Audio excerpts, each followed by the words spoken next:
The alarm clock rang at 6:30 in the morning on October 15, 1987. Detective Robert Hayes rolled over in his bed and turned off the noise. He had no idea that this day would change his life forever. In just a few hours, he would get a phone call that would lead him into one of the most shocking criminal cases in American history. Robert Hayes was a 42-year-old police detective in Springfield, Illinois. He had been working as a cop for almost 20 years. He had seen many terrible things in his job, but nothing could prepare him for what was coming. Robert was a tall man with gray hair and kind eyes. People in the town trusted him because he always worked hard to find the truth. That morning, Robert got dressed and made his coffee like he did every day. He was thinking about visiting his father, James Hayes, who was staying at Mercy General Hospital. James was 67 years old and had worked as a car mechanic his whole life. 3 days ago, James had surgery to remove his appendix. The surgery went very well, and the doctor said James would go home in just 2 more days. At 8:15 in the morning, Robert's phone rang. The voice on the other end made his heart stop. It was Dr. Amanda Foster from Mercy General Hospital. She told Robert that his father had died during the night. Robert could not believe what he was hearing. Just yesterday, James had been sitting up in bed, laughing and talking about going fishing when he got better. Robert drove to the hospital as fast as he could. His hands were shaking as he walked through the long white hallways. Dr. Foster met him near the elevator. She was a woman in her 50s with short brown hair and a serious face. She had been working as a doctor for over 25 years. Dr. Foster explained that James had died around 3 in the morning. She said it looked like he had a heart attack. This confused Robert because his father had never had any heart problems before.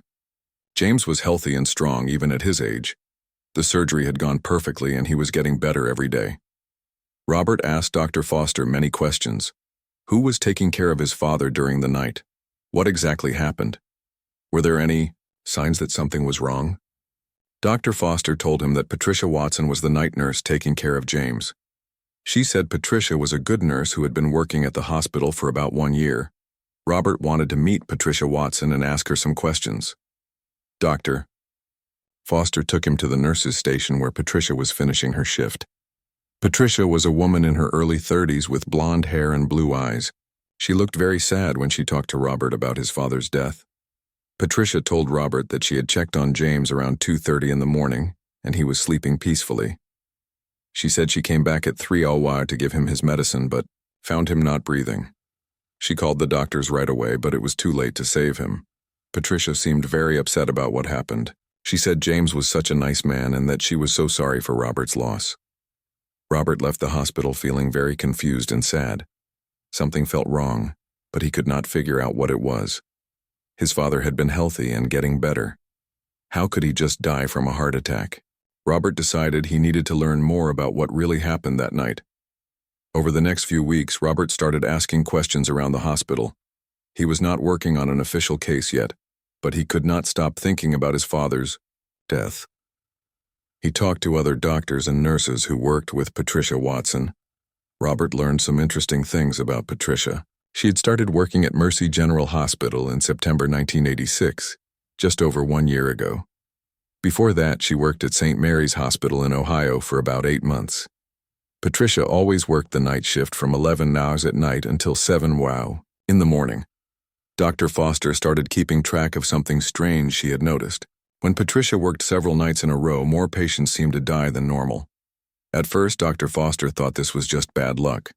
The hospital often put the sickest patients in the ward where Patricia worked, but the numbers were becoming hard to ignore.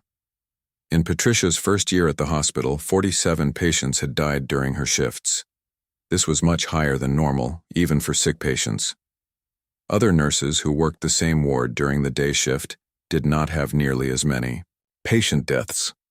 Robert met with Dr. Foster to talk about these strange numbers. Dr. Foster showed him her records.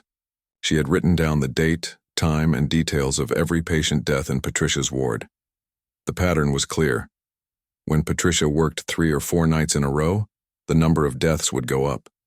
When Patricia took time off, fewer patients died. Dr. Foster was worried about what these numbers might mean. She had been a doctor for a long time and had never seen anything like this before. She wondered if Patricia was somehow involved in these deaths, but she could not believe that a nurse would hurt her patients. Robert knew he needed to investigate this more carefully. He talked to his boss, Captain Michael Johnson, about what he had discovered. Captain Johnson was not sure at first. He said that sick people die in hospitals all the time, but Robert convinced him that something strange was happening. Captain Johnson agreed to let Robert look into the patient deaths more carefully. Robert would work with Detective Lisa Morgan, who was an expert at investigating medical cases. Lisa was a smart woman in her 40s who had helped solve many difficult crimes. Robert and Lisa started by getting the medical records of all the patients who had died during Patricia's shifts. They wanted to understand exactly how these people had died, and if there was anything connecting their deaths besides Patricia being their nurse. The first case they looked at closely was Dorothy Phillips, a 73-year-old retired school teacher. Dorothy had been in the hospital for a broken hip. She was getting better and was supposed to go home in 2 days, but Dorothy died suddenly during the night while Patricia was her nurse. The doctor said she had a heart attack, just like Robert's father. As Robert read through more medical files, he saw the same story over and over again. Patients who were getting better would suddenly die during the night. Most of them died from heart attacks or breathing problems. All of them had Patricia Watson as their nurse when they died. Robert realized that his father's death was not an accident. Someone at Mercy General Hospital was killing patients and that someone was Patricia Watson. But proving this would be much harder than just looking at numbers and medical records. Robert and Lisa needed to find real evidence that would show exactly how Patricia was killing her patients. The investigation into Patricia Watson had just begun, but Robert already knew this case would be unlike anything he had ever worked on before. A trusted nurse, someone who was supposed to help sick people get better, was instead ending their lives. Robert was determined to stop her and get justice for his father and all the other victims. But Patricia Watson was smart and careful. She had been killing patients for over a year without anyone catching her. Stopping her would require all of Robert's skills as a detective, and even then, it might not be enough. Detective Robert Hayes walked into the Springfield Police Department on a cold Monday morning in November 1987. He had been thinking about his father's death for 3 weeks now. The medical records he had collected were spread across his desk, like pieces of a puzzle. Each file told the story of someone who had died unexpectedly at Mercy General Hospital, while Patricia Watson was their nurse. Detective Lisa Morgan knocked on Robert's office door. She was carrying 2 large boxes filled with more medical records. Lisa had short red hair and always wore glasses. She was known around the police station for solving cases that other detectives could not figure out. Robert was glad to have her help with this strange case. Lisa sat down across from Robert's desk and opened the first box. She had spent the weekend getting records from other hospitals where Patricia Watson had worked before coming to Springfield. What she found was shocking. "Robert, you need to hear this," Lisa said. "Patricia worked at St. Mary's Hospital in Columbus, Ohio before she came here. I talked to the hospital administrator there, a man named Michael Richardson. He told me that during Patricia's 8 months at St. Mary's, 23 patients died during her night shifts." Robert looked up from the files he was reading. 23 patients in 8 months? Lisa nodded. "That's not all. Before St. Mary's, Patricia worked at 2 other hospitals, one in Kentucky and another in Tennessee. I'm still trying to get records from those places, but it looks like the same thing happened there too." Robert felt his stomach drop. This meant Patricia had been killing patients for years, not just at Mercy General Hospital. How many people had died because of her? How had no one noticed this pattern before? Lisa opened another file. "Look at this case from St. Mary's Hospital. William Turner, age 71, was a World War II veteran. He was in the hospital for a simple surgery to fix a hernia. The surgery went perfectly and William was expected to go home in 2 days. But he died during the night while Patricia was his nurse." Robert read through William's medical file. The story was exactly like his father's death. A healthy patient getting better after surgery, then suddenly dying during the night from what looked like a heart attack. Patricia Watson was the nurse taking care of him when he died. There's more, Lisa continued. Dorothy Phillips, age 73, was a retired teacher at St. Mary's. She was there because she fell and broke her wrist. It was not a serious injury. She was supposed to go home the next day, but she died during Patricia's shift. The cause of death was listed as heart failure. Robert and Lisa spent the next several hours going through file after file. Every case was similar. Patients who were not seriously ill would suddenly die during the night. Patricia Watson was always the nurse taking care of them when they died. Lisa picked up another file. This one is different, Robert. Rebecca Adams was only 28 years old. She had surgery to remove her gallbladder. Rebecca had 2 young children at home and a husband who loved her very much.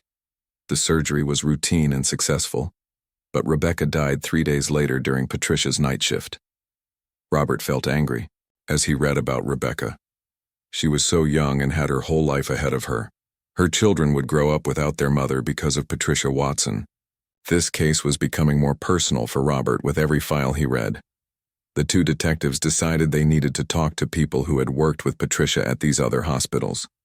Lisa called Dr. Jennifer Collins, who had been the chief of staff at St. Mary's Hospital when Patricia worked there.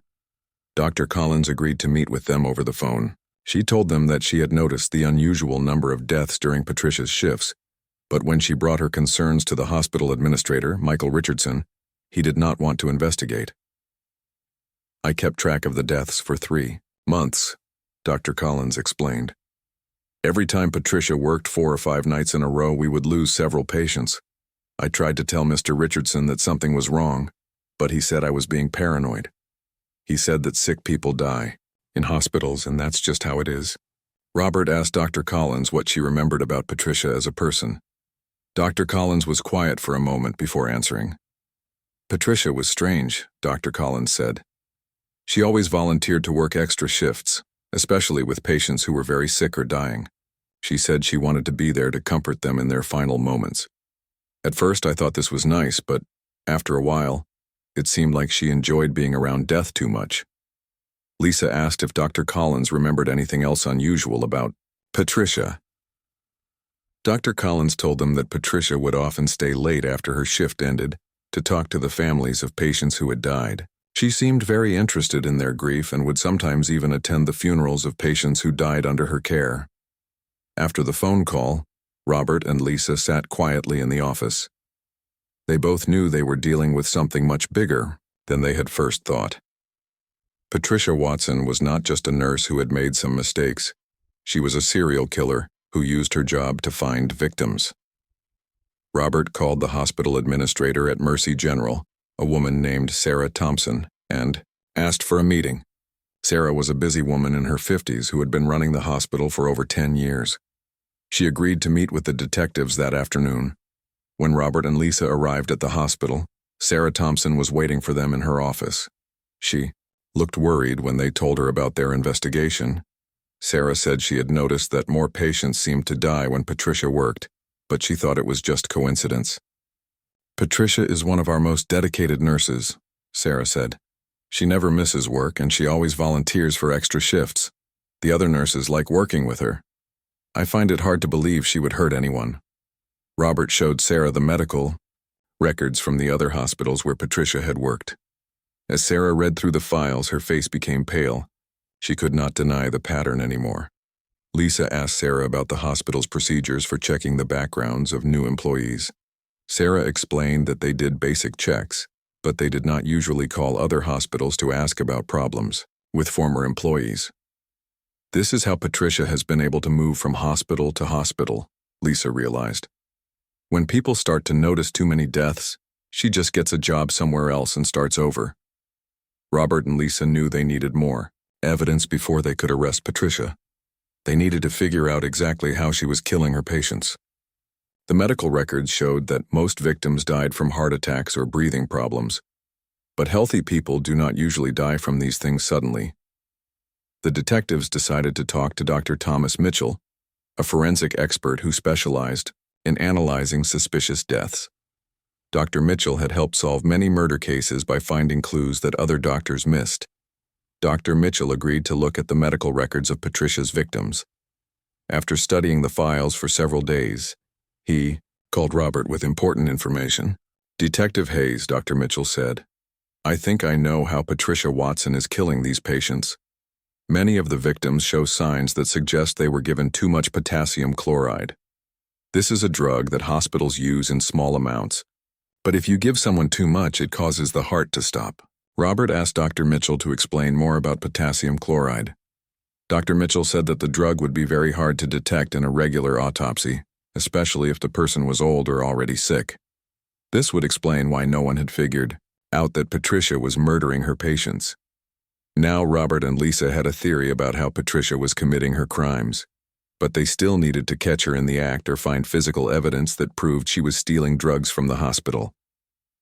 The investigation was just getting started, and Patricia Watson had no idea that two determined detectives were closing in on her deadly secret. Detective Robert Hayes sat in his car outside Patricia Watson's apartment building on a gray December morning in 1987. He had been watching Patricia for 2 weeks now, trying to understand who she really was. The woman who walked out of the building every evening at 10:30 to go to work looked like any normal nurse. But Robert knew she was hiding a terrible secret. Detective Lisa Morgan joined Robert in the car with 2 cups of hot coffee. The winter air was cold, and they needed to stay warm. During their long hours of watching Patricia, Lisa had been busy investigating Patricia's past, and what she found was disturbing. "I talked to Patricia's old neighbors in Kentucky," Lisa told Robert. "She grew up in a small town called Millfield. Her parents died in a car crash when she was 7 years old. After that, she lived with her grandmother, Helen Watson." Robert took a sip of his coffee and listened carefully. Understanding Patricia's childhood might help them figure out why she became a killer. Lisa continued, "Helen Watson died when Patricia was 19 years old. The neighbors said Patricia was very upset about her grandmother's death. She stayed with Helen in the hospital during her final days. Some people think that's when Patricia decided to become a nurse." "What was Patricia like as a child?" Robert asked. "The neighbors said she was a strange little girl," Lisa replied. "She liked to play with dead animals she found in the woods. She would pretend to be a doctor and try to fix them. Her teacher at school, Mrs. Betty Johnson, said Patricia always wanted attention. She would make up stories about being sick or hurt just to get people to pay attention to her." Robert thought about this information.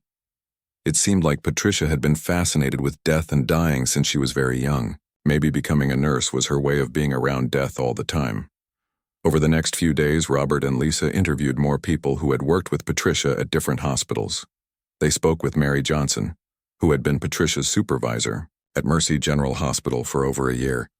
Mary Johnson was a woman in her 60s who had been working as a nurse for 40 years. She knew how to spot problems with other nurses, but she said Patricia had fooled everyone. "Patricia was always so helpful," Mary explained. "She would volunteer to work extra shifts, especially when we had patients who were very sick. She said she wanted to be there to help them feel better. I thought she was just a very caring person." Mary told the detectives that Patricia had a strange habit of volunteering to work with patients who were dying. She would often ask to be assigned to terminal patients or people who were not expected to live much longer. "Looking back now, I realized that Patricia seemed excited about working with these patients," Mary said. "She would get this strange look in her eyes when she talked about comforting people in their final moments. At the time, I thought she was just very dedicated to her job." Robert and Lisa also discovered that Patricia had been stealing from the families of her victims.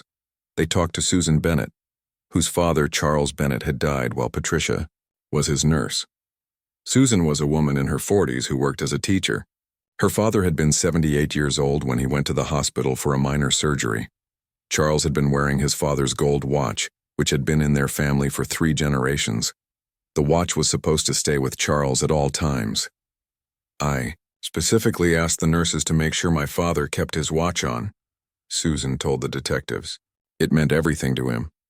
But when I came to see his body after he died, the watch was gone. When I asked Patricia about it, she said she didn't know what happened to it." Susan had filed a complaint with the hospital, but nothing was ever done about the missing watch. The hospital said that sometimes personal items get lost when patients die, and there was no way to prove what happened to the watch. Robert and Lisa learned that Patricia had stolen items from many other victims as well. Wedding rings, jewelry, family photographs, and other precious belongings had disappeared from patients who died during Patricia's shifts. The detectives decided to get help from Dr. Karen White, a psychologist who specialized in understanding criminal behavior. Dr. White had studied many serial killers and might be able to help them understand why Patricia was killing her patients. Dr. White met with Robert and Lisa at the police station. She was a woman in her 50s with gray hair and kind eyes. She had written several books about people who commit terrible crimes. Based on what you've told me, Patricia fits the pattern of what we call an angel of mercy killer, Dr. White explained. These are healthcare workers who kill their patients but tell themselves they are ending the person's suffering. Dr. White said that angel of mercy killers often have a need to feel powerful and important. They enjoy having control over life and death. They also like the attention they get when patients die under their care.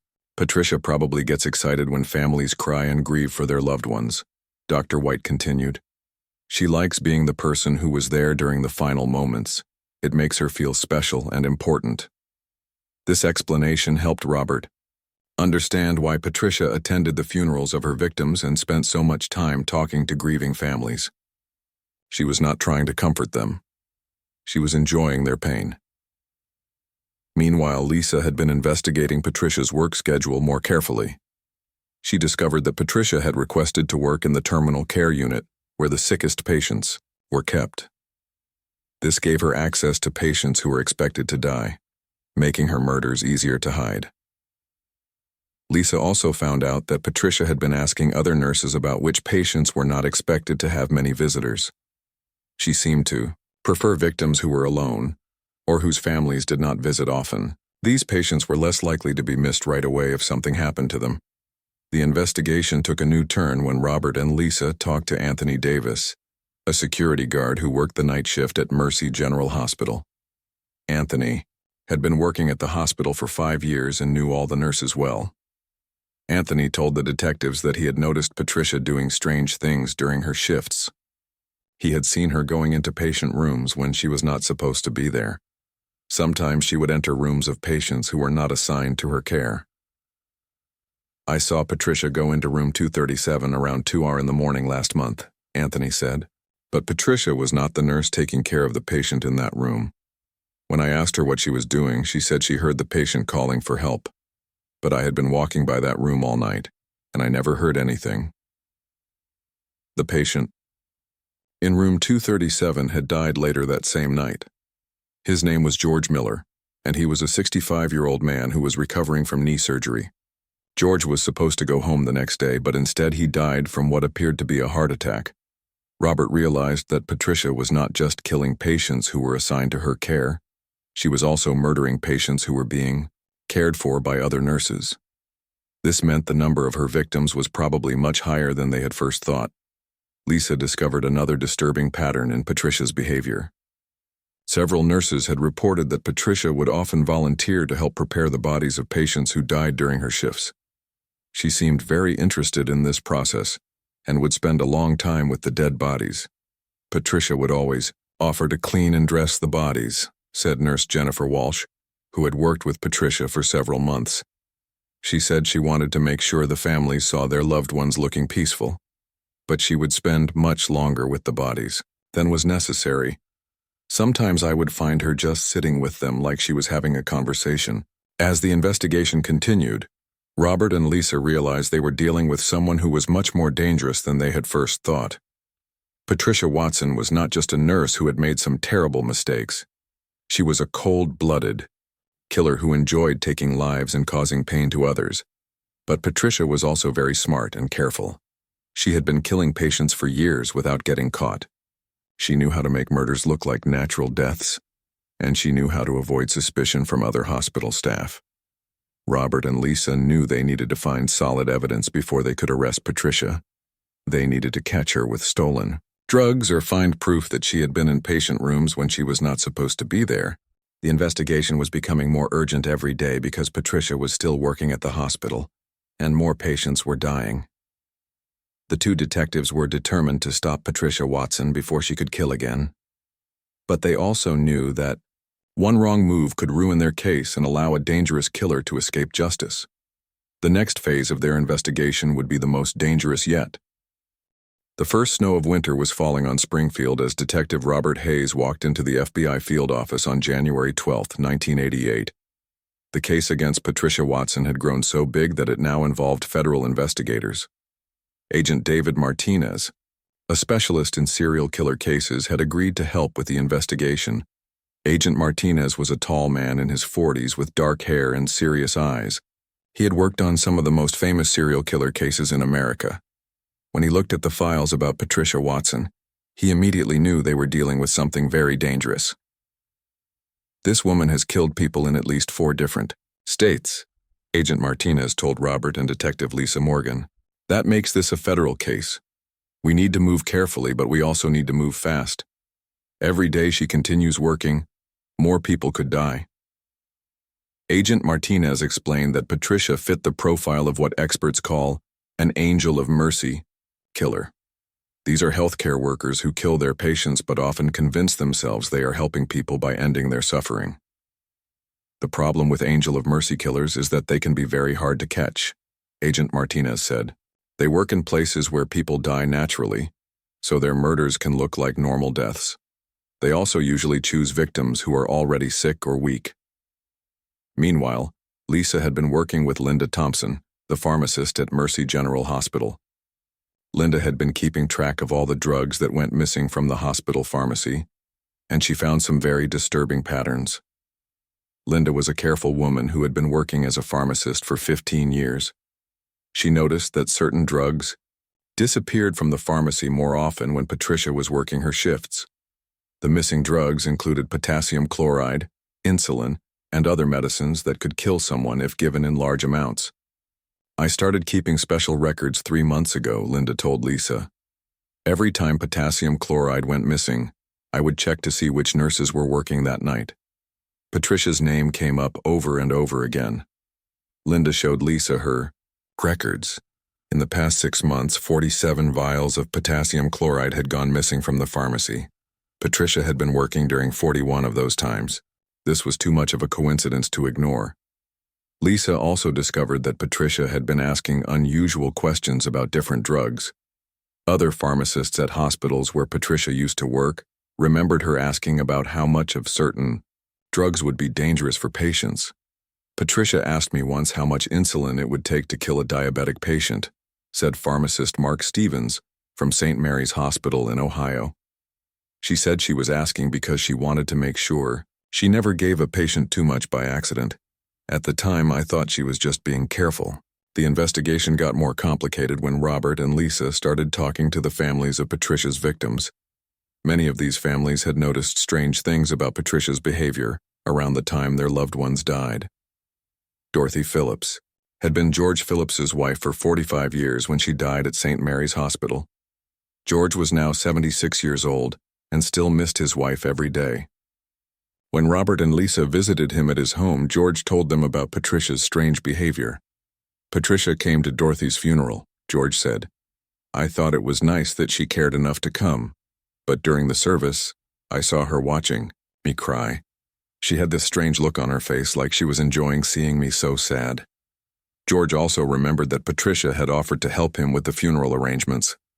She seemed to know a lot about funeral homes and burial procedures, which George thought was unusual for a young nurse. Another victim's family had a similar story. Rebecca Adams had left behind a husband named Tom and 2 small children when she died during Patricia's shift. Tom Adams was now raising his children alone and struggling to understand why his healthy wife had suddenly died. "Patricia visited us at home 3 days after Rebecca's funeral," Tom told the detectives. "She said she wanted to make sure we were doing okay. But she kept asking strange questions about how I was handling the grief and whether the children were having nightmares about their mother's death." Tom said that Patricia seemed very interested in hearing about how much the family was suffering. She stayed at their house for over 2 hours, asking detailed questions about their pain and sadness. The breakthrough in the case came from an unexpected source. Anthony Davis, The security guard at Mercy General Hospital had been keeping his own records of Patricia's suspicious behavior. Anthony was a 35-year-old man who took his job very seriously. He had been a military police officer before becoming a hospital security guard, and he knew how to notice things that seemed out of place.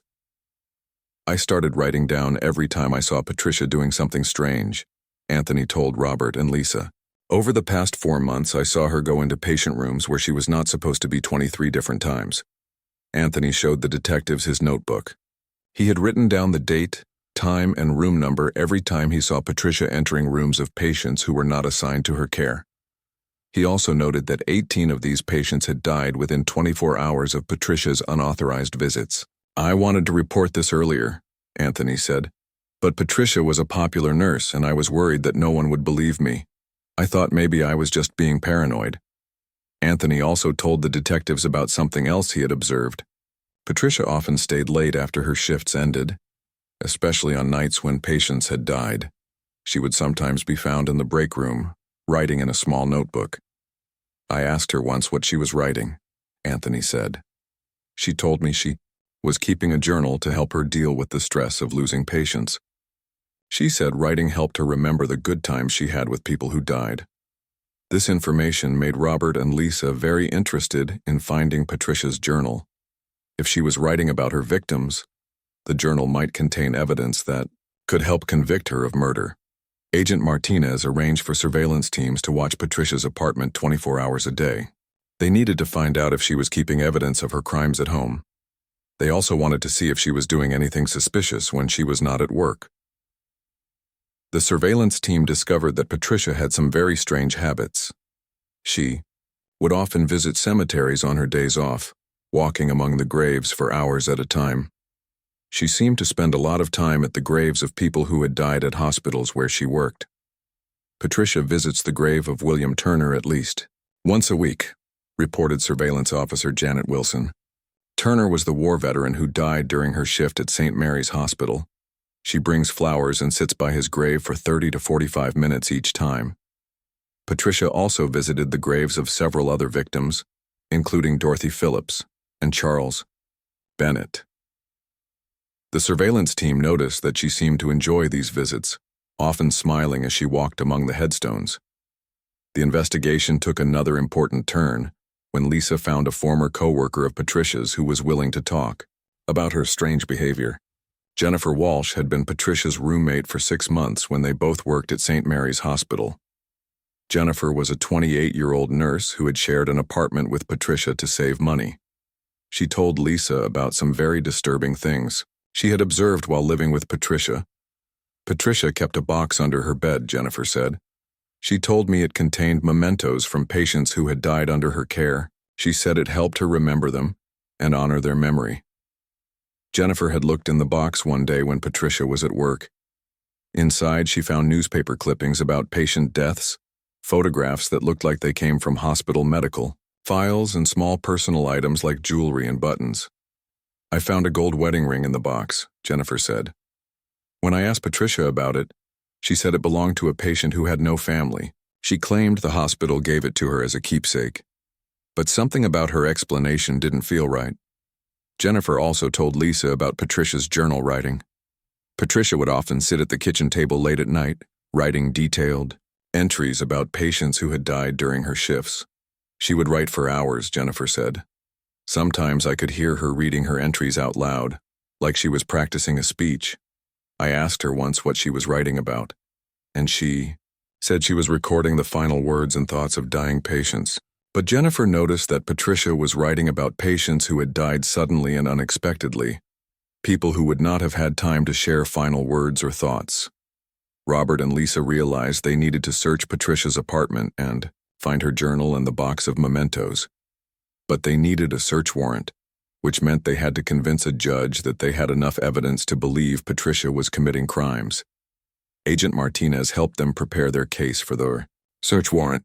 They had evidence of missing drugs, suspicious patient deaths, stolen personal items, and witness accounts of strange behavior.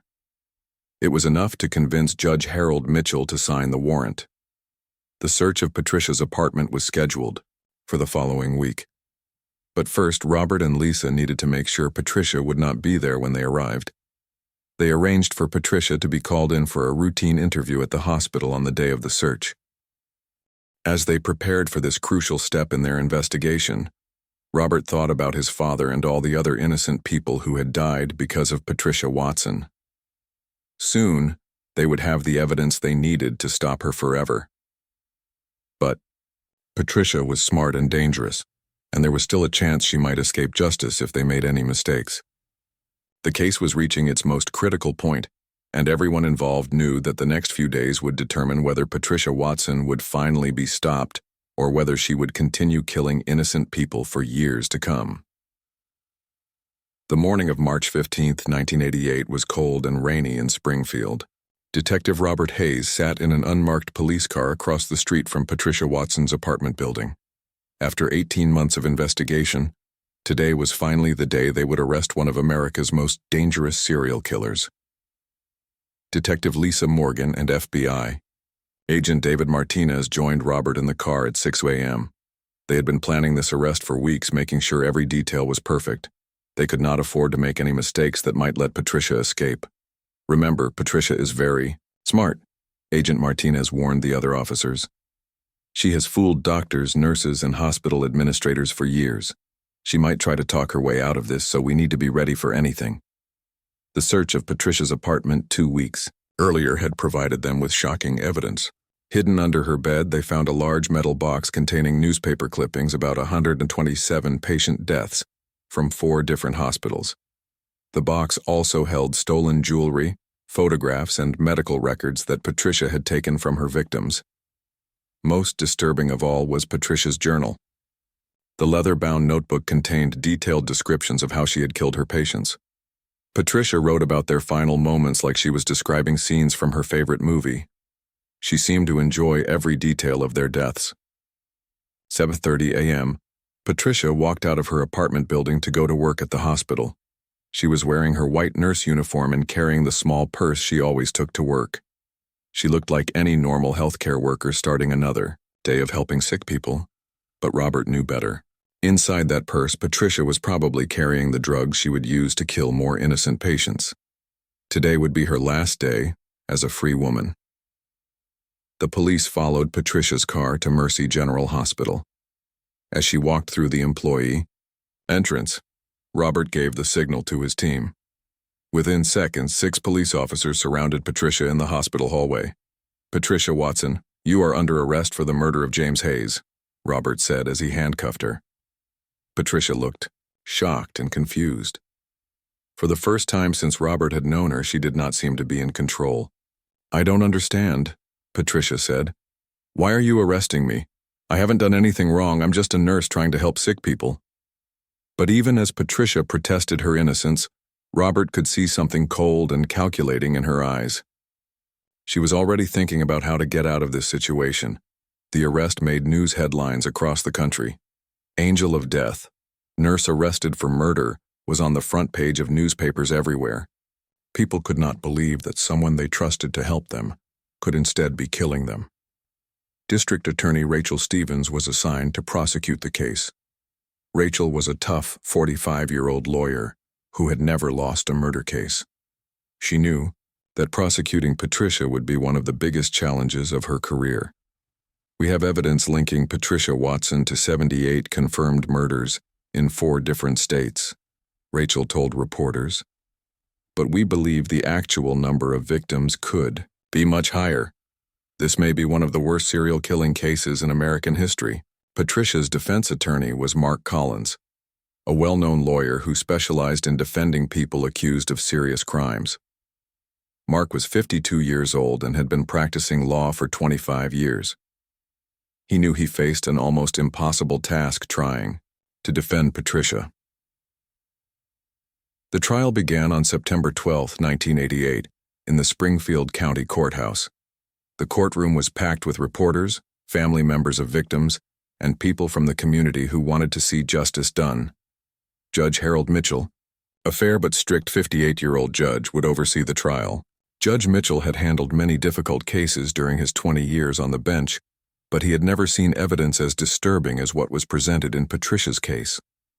Rachel Stevens began the prosecution by showing the jury Patricia's journal. She read several entries out loud, describing how Patricia had killed patients and then watched their families grieve. January 15, 1987, Rachel read from the journal. Mrs. Dorothy Phillips died at 3:17 a.m. after I gave her the injection. She made a small gasping sound and then became very still. Her husband cried for 2 hours when I told him she was gone. I stayed with him and held his hand while he sobbed. The jury looked horrified as they heard Patricia's own words describing her crimes. Several jury members looked sick to their stomachs as Rachel continued reading from the journal. The prosecution also presented testimony from Dr. Thomas Mitchell, the forensic expert who had analyzed the victim's medical records. Dr. Mitchell explained how Patricia had used potassium chloride and other drugs to cause heart attacks and breathing failures in her victims. The victims would have experienced severe chest pain and difficulty breathing for several minutes before dying. Dr. Mitchell testified, "These were not peaceful deaths. These people suffered before Patricia Watson killed them." One of the most emotional moments of the trial came when the families of Patricia's victims testified. Susan Bennett, whose father Charles had been murdered by Patricia, spoke directly to the jury about her family's loss. "My father was a good man who worked hard his whole life," Susan said through tears. "He served his country in World War II and raised 4 children. He deserved to live his final years in peace. Instead, Patricia Watson took his life and stole his wedding ring as a trophy." George Phillips, whose wife Dorothy had been killed at St. Mary's Hospital, also testified. The 76-year-old man could barely speak as he described losing his wife of 45 years. "Dorothy and I were planning to celebrate our 50th wedding anniversary," George said. "We had already booked a trip to see our grandchildren. Patricia Watson stole all of that from us. She stole our future together." Tom Adams testified about losing his wife Rebecca, who died after routine surgery. Tom was now raising their 2 young children alone and struggling to explain why their mother was never coming home. "Rebecca was only 28 years old," Tom said. "Our children ask me every day when Mommy is coming back. How do I explain to a 5-year-old and a 3-year-old that their mother was murdered by someone who was supposed to take care of her?" The prosecution also called Linda Thompson, the pharmacist who had tracked the missing drugs. Linda testified about how Patricia had been stealing potassium chloride and other dangerous substances from the hospital pharmacy. Security guard Anthony Davis testified about seeing Patricia enter patient rooms where she was not supposed to be. Anthony's detailed records showed a clear pattern of Patricia visiting patients who died shortly afterward. Jennifer Walsh, Patricia's former roommate, testified about the box of stolen items and Patricia's strange behavior at home. Jennifer told the jury about hearing Patricia read from her journal late at night, describing the deaths of her victims in disturbing detail. She would read the entries like they were bedtime stories, Jennifer testified. She seemed to enjoy reliving these deaths over and over again. The prosecution spent 3 weeks presenting evidence against Patricia. They showed the jury photographs, medical records, drug inventory reports, and testimony from dozens of witnesses. The case against Patricia seemed overwhelming. Defense attorney Mark Collins faced an almost impossible task. The evidence against his client was extensive and convincing. His strategy was to argue that Patricia was mentally ill and did not understand that her actions were wrong. Mark brought in Dr. Elizabeth Ross, a psychiatrist who had examined Patricia after her arrest. Dr. Ross testified that Patricia suffered from severe personality disorders that made her unable to control her actions. Patricia Watson has what we call antisocial personality disorder, combined with narcissistic traits, Dr. Ross explained. She lacks empathy for other people and sees them only as objects to be manipulated for her own pleasure.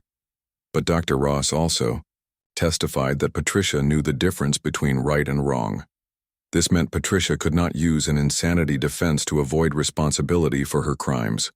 Mark Collins also tried to argue that some of the deaths might have been accidents, or the result of poor medical care rather than murder, but the evidence from Patricia's journal made it clear that she had deliberately killed her victims. On the final day of testimony, Patricia Watson herself took the witness stand to testify in her own defense. This surprised everyone, including her own lawyer, who had advised against it. Patricia sat calmly in the witness chair wearing a simple blue dress. She looked like a normal woman, not like someone who had killed dozens of innocent people. But when she began to speak, her true nature became clear. "I want everyone to know that I am innocent of these charges," Patricia said. "I dedicated my life to helping sick people. I would never hurt anyone. These accusations are based on coincidence and misunderstanding." But during cross-examination, District Attorney Rachel Stevens confronted Patricia with her own journal entries. When Rachel read Patricia's detailed descriptions of killing patients, Patricia showed no emotion at all. "Did you write these words, Ms. Watson?" Rachel asked, reading from the journal. "I may have written those things," Patricia replied coldly. "But they were just stories. Fiction. I was practicing creative writing." When Rachel asked Patricia to explain how she had obtained the stolen jewelry and personal items found in her apartment, Patricia claimed that patients' families had given her these things as gifts. "The families wanted me to have these mementos to remember their loved ones," Patricia said. "I was honored that they trusted me with such precious items." But Patricia's testimony only made her look more guilty. Her lack of emotion when discussing the deaths of 78 people convinced the jury that she was exactly the cold-blooded killer the prosecution said she was. After 6 weeks of testimony, both sides presented their final arguments to the jury. Rachel Stevens reminded the jury that Patricia had betrayed the trust of patients and families who depended on her for care. "Patricia Watson took an oath to do no harm," Rachel said in her closing argument. "Instead, she became a predator who used her position as a nurse to hunt for victims. She must be held accountable for every life she took." Mark Collins made one last attempt to save his client from the death penalty. He asked the jury to consider Patricia's troubled childhood and mental illness as reasons to show mercy. "Patricia Watson is a very sick woman who needs help, not execution," Mark argued. "Sending her to prison for life without parole will protect society while still allowing her to get the treatment she needs." The jury deliberated for 4 hours before reaching their verdict. When they returned to the courtroom, the foreman stood up to announce their decision. "We find the defendant, Patricia Watson, guilty of murder in the first degree on all 15 counts." Patricia showed no emotion as the verdict was read. She sat quietly as family members of her victims cried with relief in the courtroom behind her. 2 days later, Judge Mitchell sentenced Patricia to life in prison without the possibility of parole. He told Patricia that her crimes were among the most heinous he had ever seen in his courtroom. "You violated the most basic trust between healthcare providers and patients," Judge Mitchell said. "Your actions have caused immeasurable pain to dozens of families. You will spend the rest of your life in prison thinking about what you have done." Patricia was immediately transferred to a maximum security women's prison in Indiana. As she was led away in handcuffs, she finally spoke directly to the families of her victims. "Someday you will all understand that I was trying to help those people," Patricia said. "I ended their suffering. You should be thanking me, not punishing me." These final words showed that Patricia Watson still did not understand or care about the terrible crimes she had committed. Even facing life in prison, she still believed she had done nothing wrong. The steel gates of Riverside Women's Correctional Facility in Indiana slammed shut behind Patricia Watson on November 18, 1988. She would spend the rest of her life in a small concrete cell, never again having the opportunity to hurt innocent people. At 34 years old, Patricia had become one of the most notorious female serial killers in American history. Detective Robert Hayes stood outside the prison that day, watching as Patricia was led inside. After 2 years of investigation, he finally felt like his father James and all the other victims could rest in peace. Justice had been served, but the pain caused by Patricia's crimes would last forever. Patricia was assigned to solitary confinement for her own protection. Prison officials were worried that other inmates might try to hurt her because of the terrible nature of her crimes. Patricia would spend 23 hours each day alone in her cell, with only 1 hour for exercise in a small concrete yard. The warden of the prison, Margaret Davis, had been working in corrections for 25 years. She had never seen an inmate show as little remorse as Patricia Watson. Even after being convicted of 15 murders and sentenced to life in prison, Patricia continued to insist that she was innocent. Patricia refuses to participate in any counseling or rehabilitation programs, Warden Davis explained to reporters. She spends most of her time writing letters to reporters and legal organizations, claiming that she was wrongly convicted.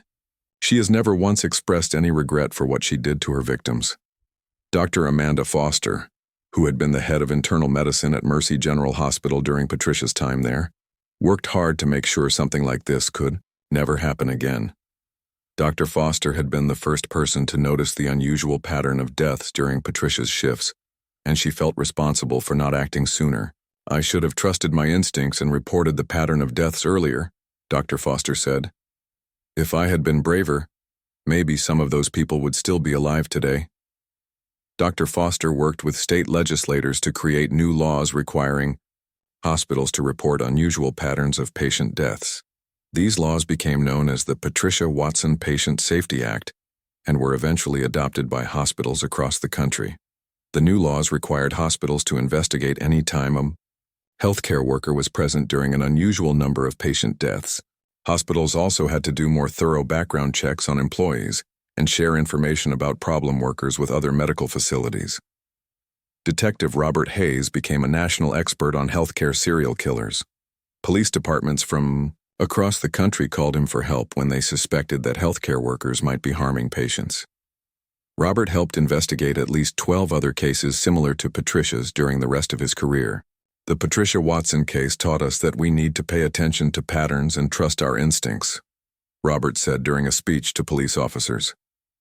"Serial killers can hide in any profession, even ones where we expect people to help and heal others." Robert retired from the police department in 1995, but he continued working as a consultant on healthcare crime cases. He wrote a book about the Patricia Watson investigation called The Angel of Death: How a Trusted Nurse Became a Serial Killer. The book became a bestseller and helped educate people about the warning signs of healthcare serial killers. Detective Lisa Morgan also became an expert on medical crimes. She was promoted to lieutenant in 1990 and eventually became the head of the Springfield Police Department's Special Crimes Unit. Lisa trained other detectives on how to investigate suspicious deaths in hospitals and nursing homes. The families of Patricia's victims worked together to create the Victims of Healthcare Crime Foundation. The foundation was led by Susan Bennett, whose father, Charles, had been murdered by Patricia at Mercy General Hospital. Susan Bennett devoted the rest of her life to helping other families who had lost loved ones to healthcare workers. The foundation provided support groups, legal assistance, and resources for families trying to cope with these unique types of crimes. When someone you trust to heal your family member instead kills them, it creates a special kind of pain, Susan explained. Our foundation helps families understand that they are not alone, and that there are people who understand what they are going through. George Phillips, whose wife Dorothy had been killed by Patricia at St. Mary's Hospital, also became an advocate for patient safety. Even though he was in his late 70s, George traveled around the country speaking about the need for better oversight of healthcare workers. Dorothy would want her death to mean something, George said during one of his speeches. If her story can help save even one life, then maybe some good can come from this terrible tragedy. Tom Adams, who lost his wife Rebecca when she was only 28 years old, focused on helping other single parents who had lost their spouses to violent crimes. Tom raised his 2 children alone and started a support group for families dealing with similar losses. "My children were so young when their mother died," Tom said. "They needed to understand that what happened to Rebecca was not normal, and that most nurses and doctors really do want to help people get better." Tom's support group helped dozens of families over the years. He taught other parents how to talk to their children about violent crime and how to help kids feel safe in hospitals and medical settings. The case also led to major changes in how hospitals hire and monitor their employees. Mercy General Hospital hired a new administrator, Sarah Thompson, who implemented strict new policies for employee oversight. "We now do extensive background checks that include contacting previous employers and checking for any complaints or unusual patterns," Sarah explained. "We also have a computer system that automatically flags any healthcare worker who is present during an unusual number of patient deaths." St. Mary's Hospital in Ohio, where Patricia had worked before coming to Springfield, also made major changes. The hospital administrator Michael Richardson, who had ignored Dr. Jennifer Collins' concerns about Patricia, was forced to resign. Dr. Collins became the new administrator and implemented even stronger safety measures. "We have to create a culture where people feel safe to report concerns about their coworkers," Dr. Collins said. If someone had felt comfortable reporting Patricia's suspicious behavior earlier, many lives could have been saved. FBI agent David Martinez continued to study healthcare serial killers and developed a training program for law enforcement officers. The program taught police and hospital security how to recognize the warning signs of healthcare workers who might be harming patients. Healthcare serial killers often show certain patterns of behavior, Agent Martinez explained during his training sessions. They volunteer for extra shifts with dying patients. They seem unusually interested in death and grief, and they often insert themselves into funeral arrangements or family grieving processes. The training program was used by hospitals and police departments across the country and helped identify several other healthcare serial killers before they could harm as many people as Patricia had. Meanwhile, Patricia Watson continued to live in solitary confinement at Riverside Women's Correctional Facility. Over the years, she made several attempts to appeal her conviction, but all of her appeals were rejected by the courts. Patricia also tried to get her story told through books and television shows. She wrote hundreds of letters to journalists and true crime writers, always claiming that she was innocent and had been wrongly convicted. Most reporters ignored her letters, but a few interviewed her out of curiosity.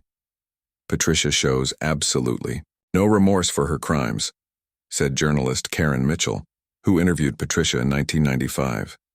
She talks about her victims like they were characters in a story, not real people with families who loved them.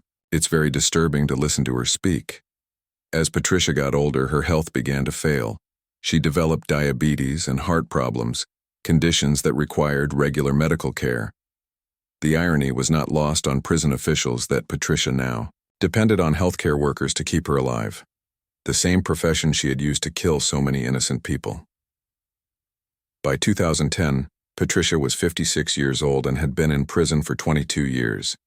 She rarely received visitors and spent most of her time reading and writing letters that were never answered. Prison counselors said she had never shown any sign of understanding the terrible impact of her crimes. "Patricia lives in her own world where she is the victim," said prison psychologist Dr. Michael Brown. "She believes that society has treated her unfairly and that her victims were better off dead. She has never expressed genuine remorse or empathy for anyone else." The case of Patricia Watson became the subject of numerous books, documentaries, and television shows. Crime experts studied her case to better understand how healthcare workers can become serial killers and what can be done to prevent similar crimes.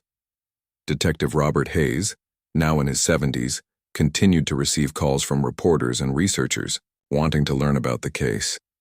He always made time to talk about Patricia Watson because he believed that educating people about healthcare serial killers was important for public safety. People need to understand that most doctors and nurses are good people who genuinely want to help, Robert said during a 2015 interview. But we also need to be aware that dangerous people can hide in any profession, even healthcare. Patients and families should trust their instincts if something feels wrong. The legacy of Patricia Watson's crimes extends far beyond the 78 confirmed victims she murdered. The case changed how hospitals operate, how law enforcement investigates suspicious deaths, and how families think about patient safety. Today, hospitals have multiple layers of protection to prevent healthcare workers from harming patients. Computer systems track employee access to drugs and patient rooms. Background checks are more thorough and include psychological evaluations, and there are better reporting systems for colleagues who notice suspicious behavior. These changes have helped prevent other healthcare serial killers from claiming as many victims as Patricia Watson did. Several potential healthcare serial killers have been caught after killing only 1 or 2 patients, thanks to the improved monitoring systems that resulted from Patricia's case.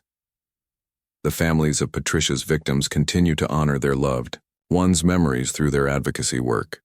The Victims of Healthcare Crime Foundation has helped hundreds of families and contributed to patient safety improvements at hospitals nationwide. Susan Bennett, now in her 60s, still leads the foundation and speaks at medical conferences about patient safety. She carries a photograph of her father Charles with her everywhere she goes, keeping his memory alive through her work to protect other patients. "My father was a simple man who trusted the people taking care of him," Susan said during a 2020 speech to hospital administrators. That trust was betrayed in the worst possible way. But his death and the deaths of all of Patricia's victims have helped make hospitals safer for everyone. Patricia Watson remains in prison today at age 68. She has been denied parole multiple times and will spend the rest of her life behind bars. She has never admitted guilt for her crimes and continues to claim that she was wrongly convicted. Prison records show that Patricia has not received a single visitor in over 10 years. She has outlived many of the family members of her victims, including George Phillips, who died peacefully at age 89 in 2018, still missing his beloved wife, Dorothy. The case of Patricia Watson serves as a permanent reminder that evil can hide behind a caring face and a trusted uniform. Her crimes shocked the nation and forever changed how America thinks about patient safety and healthcare worker oversight. But the case also shows the power of determined investigators like Robert Hayes and Lisa Morgan, who refused to give up until justice was served. Their thorough investigation and the courage of victim families who demanded answers helped ensure that Patricia Watson could never hurt anyone again. Today, Patricia Watson is remembered not as the angel of death she once called herself, but as one of America's most dangerous serial killers. Her victims are remembered as innocent people whose lives were cut short by someone they trusted to heal them. The reforms that came from Patricia's case have saved countless lives and will continue to protect patients for generations to come. In that way, the victims of Patricia Watson did not die in vain. Their deaths led to changes that have made healthcare safer for everyone, ensuring that their legacy is one of protection and prevention rather than just tragedy and loss.